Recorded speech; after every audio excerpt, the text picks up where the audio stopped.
ദൈവനാമത്തിന് മഹത്വമുണ്ടാകട്ടെ. വെളിപാട് 4:8.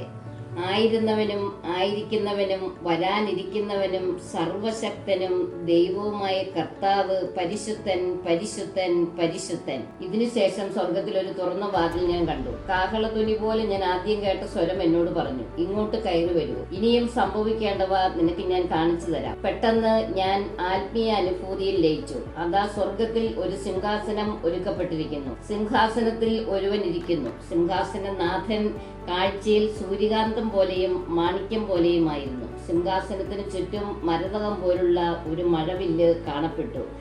ആ സിംഹാസനത്തിന് ചുറ്റും 24 സിംഹാസനങ്ങൾ, അവയിൽ ധവള വസ്ത്രധാരികളായ 24 ശ്രേഷ്ഠന്മാർ.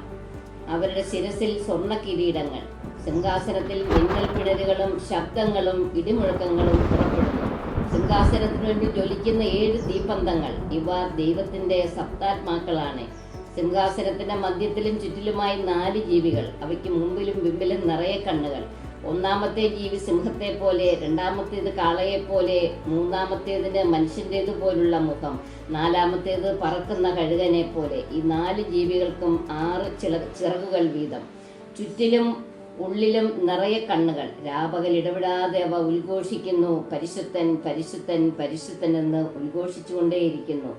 ആ ജീവികൾ സിംഹാസനസ്ഥന് നിത്യം ജീവിക്കുന്നവന് മഹത്വവും ബഹുമാനവും സ്തുതിയും നൽകിയപ്പോഴെല്ലാം ആ 24 ശ്രേഷ്ഠന്മാർ സിംഹാസനസ്ഥന്റെ മുൻപിൽ വീണ് നിത്യം ജീവിക്കുന്നവനെ സാഷ്ടാംഗം പ്രണമിച്ചു.